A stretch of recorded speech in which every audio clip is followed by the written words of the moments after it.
55ನೇ ಪ್ರಶ್ನೆಯನ್ನ ಗಮನಿಸಿ. ಚಿತ್ರದಲ್ಲಿ ತೋರಿಸಿದಂತೆ ಸಿಲಿಂಡರ್ನ ಎರಡೂ ಬದಿಗಳಲ್ಲಿ ಸಮತ್ರಿಜ್ಯವಿರುವ ಅರ್ಧಗೋಳವನ್ನ ಜೋಡಿಸಿರುವ ಆಕಾರದಲ್ಲಿ ಒಂದು ಹಾಲಿನ ಟ್ಯಾಂಕ್ ಅನ್ನ ನಿರ್ಮಿಸಲಾಗಿದೆ. ಈ ಟ್ಯಾಂಕಿನ ಒಟ್ಟು ಎತ್ತರ ಎಷ್ಟಿದೆ?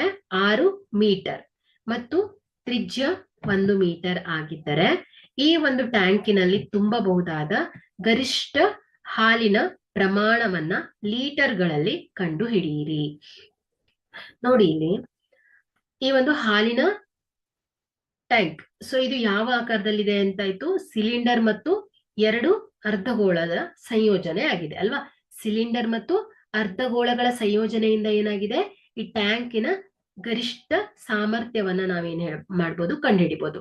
ಹಾಗಾದ್ರೆ ಇಲ್ಲಿ ಸಿಲಿಂಡರಿನ ಘನಫಲ ಮತ್ತು ಎರಡು ಅರ್ಧಗೋಳದ ಘನಫಲವನ್ನ ಕೂಡಿದಾಗ ನಮ್ಗೆ ಏನ್ ಸಿಗತ್ತೆ? ಈ ಒಂದು ಟ್ಯಾಂಕಿನ ಒಟ್ಟು ಘನಫಲ ಸಿಗತ್ತೆ. ಆಯ್ತಾ? ಸೊ ನಾವೇನ್ ಮಾಡೋಣ ಈಗ?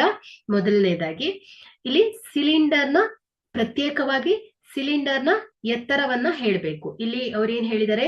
ಈ ಒಂದು ಟೋಟಲ್ ಟ್ಯಾಂಕಿನ ಎತ್ತರವನ್ನ ಹೇಳಿದಾರೆ ಅವರು. ಎಷ್ಟು? 6 ಮೀಟರ್ ಅಂತ. ನಾವೀಗ ಏನ್ ಮಾಡ್ಬೇಕು? ಈ ಒಂದು ಸಿಲಿಂಡರಿನ ಘನಫಲವನ್ನ ಕಂಡುಹಿಡಿಯಲು ನಮ್ಗೆ ಏನ್ ಬೇಕಾಗತ್ತೆ? ಸಿಲಿಂಡರಿನ ಎತ್ತರ ಬೇಕು. ನಮ್ಗೆ ಇಲ್ಲಿ ಪ್ರತ್ಯೇಕವಾಗಿ ಆ ಸಿಲಿಂಡರ್ ಎತ್ತರವನ್ನ ಕೊಟ್ಟಿಲ್ಲ. ಹಾಗಾಗಿ ನಾವೇನ್ ಮಾಡೋಣ? ಇಲ್ಲಿ ಸಿಲಿಂಡರಿನ ಈ ಒಂದು ಟ್ಯಾಂಕಿನ ಎತ್ತರವನ್ನ, ಈ ಒಂದು ಸಿಲಿಂಡರ್ನ ಆಕಾರದ ಎತ್ತರವನ್ನ ಕಂಡು ಹಿಡಿಯೋಣ. ಇಲ್ಲಿ ಟ್ಯಾಂಕಿನ ಒಟ್ಟು ಎತ್ತರ ಎಷ್ಟಿದೆ? ಟ್ಯಾಂಕಿನ ಒಟ್ಟು ಎತ್ತರ, ಟ್ಯಾಂಕಿನ ಒಟ್ಟು ಎತ್ತರ. ಸೊ ಇದನ್ನ ಎಚ್ ಟೋಟಲ್ ಹೈಟ್ ಅಲ್ವಾ? ಸೊ ಎಚ್ ಟೋಟಲ್ ಅಂತ ತಗೊಳ್ತಾನೆ. ಸೊ ಇದರ ಒಟ್ಟು ಎತ್ತರ ಎಷ್ಟಿದೆ? 6 ಮೀಟರ್ ಇದೆ. ಹಾಗಾದ್ರೆ ಇಲ್ಲಿ ಟ್ಯಾಂಕಿನ ತ್ರಿಜ್ಯ, ಸೊ ಇಲ್ಲಿ ಟ್ಯಾಂಕಿನ ಒಟ್ಟು ಎತ್ತರ ಎಷ್ಟು ಅಂತ ಗೊತ್ತಾಯ್ತು ನಮ್ಗೆ? 6 ಮೀಟರ್. ಹಾಗಾದ್ರೆ ಇಲ್ಲಿ ಟ್ಯಾಂಕಿನ ತ್ರಿಜ್ಯ ಎಷ್ಟು ಬರುತ್ತೆ? ಟ್ಯಾಂಕಿನ ತ್ರಿಜ್ಯ 1 ಮೀಟರ್. ಟ್ಯಾಂಕಿನ ತ್ರಿಜ್ಯ ಆರ್ ಎಷ್ಟಿದೆ? 1 ಮೀಟರ್ ಇದೆ. ಓಕೆ. ಸೊ ಇಲ್ಲಿ ನಾವೇನ್ ಮಾಡೋಣ? ಸಿಲಿಂಡರಿನ ಎತ್ತರವನ್ನ ಕಂಡುಹಿಡಿಯೋಣ. ಸಿಲಿಂಡರಿನ ಎತ್ತರ ಇಲ್ಲಿ ಟ್ಯಾಂಕಿನ ಒಟ್ಟು ಎತ್ತರ ಮತ್ತು ಎರಡು ಅರ್ಧಗೋಳ ತ್ರಿಜ್ಯಗಳ ಮೊತ್ತಕ್ಕೆ ಸಮನಾಗಿರುತ್ತೆ. ಹಾಗಾದ್ರೆ ಇಲ್ಲಿ ಎರಡು ಅರ್ಧಗೋಳಗಳ ಎತ್ತರ ಎಷ್ಟಿದೆ? ನೋಡಿ ಇಲ್ಲಿ ಈ ಒಂದು ಅರ್ಧಗೋಳದ ಎತ್ತರ ಏನಾಗ್ತಾ ಇದೆ? ಈ ಒಂದು ಅರ್ಧಗೋಳದ ಎತ್ತರ ಮತ್ತು ಈ ಟ್ಯಾಂಕಿನ ಎತ್ತರ ನೋಡಿ, ಈ ಹೈಟ್. ಸೊ ಇಲ್ಲಿ ಓ ಬಿ ಅಂತ ಇದೆ ಅಲ್ವಾ? ಸೊ ಇದು ಏನಾಯ್ತು? ಈ ಒಂದು ಅರ್ಧಗೋಳದ ತ್ರಿಜ್ಯ ಆಯ್ತು. ಇಲ್ಲಿ ಏನಾಗ್ತಾ ಇದೆ? ಟ್ಯಾಂಕಿನ ಒಟ್ಟು ಎತ್ತರವು ಸಿಲಿಂಡರ್ನ ಎತ್ತರ ಮತ್ತು ಎರಡು ಅರ್ಧಗೋಳಗಳ ತ್ರಿಜ್ಯಗಳ ಮೊತ್ತಕ್ಕೆ ಸಮನಾಗಿದೆ. ಹಾಗಾದ್ರೆ ಇಲ್ಲಿ ಎರಡು ಅರ್ಧಗೋಳಗಳ ಎತ್ತರವು ಏನಾಗತ್ತೆ? ಎರಡು ಅರ್ಧಗೋಳಗಳ ಎತ್ತರವು ಏನಾಗತ್ತೆ? ಇದು 2 × 6 ಅಲ್ವಾ? ಸೊ ಇಲ್ಲಿ ಕೆಳಗಿನ ಅರ್ಧಗೋಳದ ತ್ರಿಜ್ಯ 1, ಮೇಲಿನ ಅರ್ಧಗೋಳದ ತ್ರಿಜ್ಯ 1. ಸೊ ಇವುಗಳನ್ನ ಕೂಡಿದಾಗ ಎರಡು ಅರ್ಧಗೋಳಗಳ ಎತ್ತರವು ಏನಾಗತ್ತೆ? 2r ಆಗತ್ತೆ ಅಲ್ವಾ? ಸೊ ಹಾಗಾದ್ರೆ ಇದೇನಾಯ್ತು? 2 × 1. ಸೊ 1 ಅನ್ನೋದೇನಾಯ್ತು? ಈ ಟ್ಯಾಂಕಿನ ತ್ರಿಜ್ಯ ಅಂದ್ರೆ ಅರ್ಧಗೋಳದ ತ್ರಿಜ್ಯ. ಸೊ 2 × 1 ಏನಾಗತ್ತೆ? 2 ಮೀಟರ್ ಆಯ್ತು. ಹಾಗಾದ್ರೆ ಎರಡು ಅರ್ಧಗೋಳಗಳ ಎತ್ತರ ಎಷ್ಟಾಯ್ತು? 2 ಮೀಟರ್ ಆಯ್ತು. ಸೊ ಇದನ್ನ ಯಾಕೆ ಫೈಂಡ್ ಔಟ್ ಮಾಡ್ತಾ ಇದ್ದೇವೆ ನಾವು ಅಂದ್ರೆ, ನಮಗೆ ಈ ಒಂದು ಟೋಟಲ್ ಈ ಒಂದು ಟ್ಯಾಂಕಿನ ಒಟ್ಟು ಎತ್ತರದಲ್ಲಿ ಈ ಎರಡು ಅರ್ಧಗೋಳಗಳ ಎತ್ತರವನ್ನ ಕಳೆದಾಗ ನಮ್ಗೆ ಏನ್ ಸಿಗತ್ತೆ? ಈ ಒಂದು ಸಿಲಿಂಡರಿನ ಎತ್ತರ ಸಿಗತ್ತೆ. ಹಾಗಾಗಿ ನಾವೇನ್ ಮಾಡ್ತಾ ಇದ್ದೇವೆ? ಎರಡು ಅರ್ಧಗೋಳಗಳ ಎತ್ತರವನ್ನ ಹುಡುಕಿದ್ದೇವೆ. ಇಲ್ಲಿ ಏನ್ ಮಾಡೋಣ? ನಾವೀಗ ಸಿಲಿಂಡರಿನ ಎತ್ತರವನ್ನ ನೋಡೋಣ. ಸಿಲಿಂಡರ್ನ ಎತ್ತರ, ಸಿಲಿಂಡರ್ನ ಎತ್ತರ ಬರೋಬ್ಬರಿ ಏನಾಗತ್ತೆ? ಒಟ್ಟು ಎತ್ತರ. ಸೊ ಈ ಒಂದು ಟ್ಯಾಂಕಿನ ಒಟ್ಟು ಎತ್ತರ ಮೈನಸ್ ಎರಡು ಅರ್ಧಗೋಳಗಳ ತ್ರಿಜ್ಯ. ಸೊ ಇದೇನಾಗತ್ತೆ? ಸಿಲಿಂಡರ್ನ ಒಟ್ಟು ಎತ್ತರ 6 ಮೈನಸ್ ಎರಡು ಅರ್ಧಗೋಳಗಳ ಎತ್ತರ ಅಂದ್ರೆ ತ್ರಿಜ್ಯಕ್ಕೆ ಸಮನಾಗಿದೆ 2 ಮೀಟರ್. ಸೊ ಇದೇನಾಗತ್ತೆ? 4 ಮೀಟರ್ ಬರುತ್ತೆ. ಹಾಗಾದ್ರೆ ನಮ್ಗಿಲ್ಲಿ ಸಿಲಿಂಡರ್ನ ಎತ್ತರ ಕೂಡ ಗೊತ್ತಾಯ್ತು, ಅದೇ ರೀತಿ ಅರ್ಧಗೋಳಗಳ ತ್ರಿಜ್ಯ ಮತ್ತು ಸಿಲಿಂಡರ್ನ ತ್ರಿಜ್ಯ. ಸೊ ಇವುಗಳ ಎಲ್ಲ ಅಳತೆ ಕೂಡ ಗೊತ್ತಾಯ್ತು. ನಾವೀಗ ಏನ್ ಮಾಡೋಣ, ಸಿಲಿಂಡರ್ ಮತ್ತು ಅರ್ಧಗೋಳಗಳ ಘನಫಲವನ್ನ ನೋಡೋಣ. ಸಿಲಿಂಡರ್ ಮತ್ತು ಅರ್ಧಗೋಳದ ಘನಫಲ.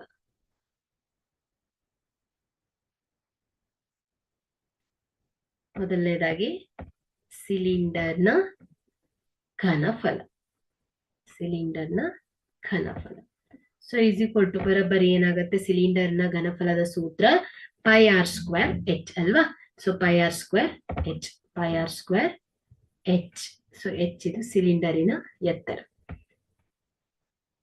ಸೊ ಇಲ್ಲಿ ಪೈ ಗುಣಿಸು ಆರ್ ಅಂದ್ರೆ ಈ ಒಂದು ಸಿಲಿಂಡರಿನ ತ್ರಿಜ್ಯ ಎಷ್ಟಿದೆ, 1 ಹೋಲ್ ಸ್ಕ್ವೇರ್ ಗುಣಿಸು ಎಚ್ ಸಿಲಿಂಡರಿನ ಎತ್ತರ ಎಷ್ಟು ಬಂದಿದೆ, 4.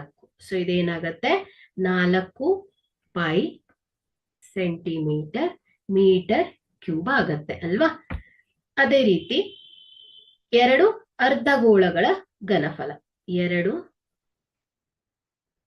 ಅರ್ಧಗೋಳದ ಘನಫಲ.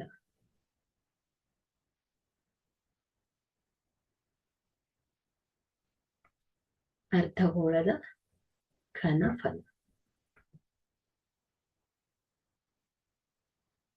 ಸೊ 2 ಅರ್ಧಗೋಳಗಳನ್ನ ಕೂಡಿದಾಗ ನಮ್ಗೆ ಏನ್ ಸಿಗತ್ತೆ, ಒಂದು ಗೋಳ ಅಲ್ವಾ. ಸೊ ಹಾಗಾದ್ರೆ ಗೋಳದ ಘನಫಲದ ಸೂತ್ರ ಏನ್ ಹೇಳತ್ತೆ ಹೇಳಿ, 4/3 ಪೈ ಆರ್ ಕ್ಯೂಬ್.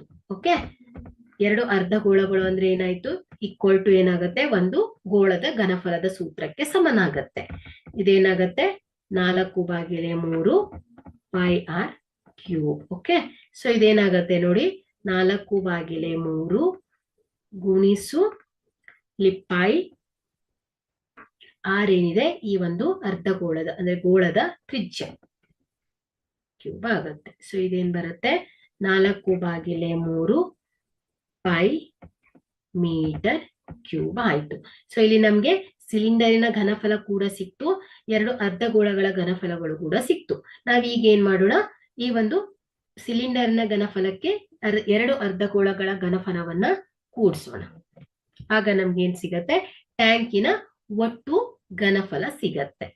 ಟ್ಯಾಂಕಿನ ಒಟ್ಟು ಘನಫಲ, ಟ್ಯಾಂಕಿನ ಒಟ್ಟು ಘನಫಲ ಬರೋಬ್ಬರಿ ಏನಿದೆ, ವಿ ಸಿಲಿಂಡರ್ನ ಘನಫಲ ಅಧಿಕ್ ವಿ ಸ್ಪಿಯರ್ ಅಂದ್ರೆ 2 ಅರ್ಧಗೋಳಗಳನ್ನ ಕೂಡಿದಾಗ ಏನ್ ಬಂತು, ನಮ್ಗೆ ಒಂದು ಗೋಳ ಸಿಕ್ತು. ಸೊ ಇದನ್ನ ವಿ ಸಿಲಿಂಡರ್ ಅಂತ ತಗೊಂಡ್ರೆ, ಇದನ್ನ ವಿ ಸ್ಪಿಯರ್ ಅಂತ ತಗೋತೇನೆ ಶಾರ್ಟ್ ಆಗಿ. ಸೊ ಇವುಗಳೆರಡನ್ನ ಕೂಡೋಣ. ಸೊ ಇದೇನಾಗತ್ತೆ ನೋಡಿ, ಸಿಲಿಂಡರ್ನ ಘನಫಲ 4 ಪೈ ಅಧಿಕ್ 4/3 ಪೈ ಬರುತ್ತೆ. 4/3 ಪೈ. ಸೊ ಇಲ್ಲಿ ನೋಡಿ, 2 ಕಡೆ ಏನಿದೆ 4 ಪೈ ಅನ್ನೋದು ಸಾಮಾನ್ಯವಾಗಿ ಕಾಣ್ತಾ ಇದೆ. ಸೊ ಇಲ್ಲಿ ಏನ್ ಬರುತ್ತೆ, 1 ಅಧಿಕ್ 1/3. ಸೊ ಇಲ್ಲಿ 4 ಪೈ ಗುಣಿಸು ಏನಾಗುತ್ತೆ, 4/3. 4/3. ಸೊ ಇಲ್ಲಿ 3 ಬಂದ್ಲೆ 3, 3 + 1 ಏನಾಗತ್ತೆ, 4/3 ಬರುತ್ತೆ. ಸೊ ಇದೇನಾಗತ್ತೆ, 16/3 ಗುಣಿಸು ಏನಾಗತ್ತೆ, ಪೈ ಆಗತ್ತೆ. ಸೊ ಇಲ್ಲಿ ಪೈನ ಬೆಲೆಯನ್ನ ನೋಡಿ, 16/3 ಗುಣಿಸು ಪೈಯನ್ನ 3.14 ಅಂತ ತಗೊಳ್ತೇನೆ. ಸೊ ಈಗ ಇದೇನಾಗತ್ತೆ ನೋಡಿ, 3 1 3, 3 5 15, 1 ಉಳಿಯುತ್ತೆ, 3 3 9, 3 3 9. ಸೊ ಇಲ್ಲಿ 5.33 ಗುಣಿಸು 3.14. ಸೊ ಇದನ್ನ ಗುಣಿಸಿದಾಗ ನನ್ಗೆ 16.746 ಮೀಟರ್ ಕ್ಯೂಬ್. ಸೊ ಇದೇನಾಗತ್ತೆ, ಮೀಟರ್ ಕ್ಯೂಬ್ ಬರುತ್ತೆ. ಇಲ್ಲಿ ಏನ್ ಹೇಳ್ತಾ ಇದ್ದಾರೆ ಅವರು, ಇದನ್ನ ಲೀಟರ್ಗಳಲ್ಲಿ ಹೇಳ್ಬೇಕು ನಾವು. ಸೊ ಇದನ್ನ ಲೀಟರ್ಗಳಲ್ಲಿ ಹೇಳ್ಬೇಕಂದ್ರೆ 1 ಘನ ಮೀಟರ್ ಅಂದ್ರೆ ಎಷ್ಟು ಹೇಳುತ್ತೆ, 1000 ಲೀಟರ್. ಓಕೆ, ಘನ ಮೀಟರ್ಗಳನ್ನ ಲೀಟರ್ಗಳಲ್ಲಿ ಪರಿವರ್ತನೆ ಮಾಡೋಣ. ಹಾಗಾದ್ರೆ ಇಲ್ಲಿ 1 ಘನ ಮೀಟರ್ ಬರೋಬ್ಬರಿ ಏನಾಗತ್ತೆ 1000 ಮೀಟರ್ ಆಗತ್ತೆ. ಸೊ ಇಲ್ಲಿ ನೋಡಿ ಒಟ್ಟು ಟ್ಯಾಂಕಿನ ಒಟ್ಟು ಘನಫಲ ಅಲ್ವಾ, ಟ್ಯಾಂಕಿನ ಒಟ್ಟು ಘನಫಲ ವಿ ಟೋಟಲ್ ಅಂತ ತಗೊಂಡ್ರೆ, ಸೊ ಟ್ಯಾಂಕಿನ ಒಟ್ಟು ಘನಫಲ ಗುಣಿಸು ಏನಾಗತ್ತೆ 1000. ಸೊ ಇದನ್ನ ಗುಣಿಸಿದಾಗ ಇಲ್ಲಿ ನೋಡಿ 16.746 ಗುಣಿಸು 1000. ಸೊ ಇದನ್ನ ಏನ್ ಮಾಡ್ತಾ ಇದ್ದೇವೆ, ಮೀಟರ್ ಇಂದ ಇದನ್ನ ಲೀಟರಿಗೆ ಕನ್ವರ್ಟ್ ಮಾಡ್ತಾ ಇದ್ದೀವಿ. ಇದರ ಉತ್ತರ ಏನ್ ಬರುತ್ತೆ, 16,746 ಲೀಟರ್ ಏನಾಗುತ್ತೆ, ಲೀಟರ್ ಆಗತ್ತೆ. ಓಕೆ, ಹಾಗಾದ್ರೆ ಟ್ಯಾಂಕಿನಲ್ಲಿ ತುಂಬಬಹುದಾದ ಗರಿಷ್ಠ ಹಾಲಿನ ಪ್ರಮಾಣವು ಸರಿಸುಮಾರು 16,746 ಲೀಟರ್ ಆಗತ್ತೆ ಮಕ್ಕಳೇ.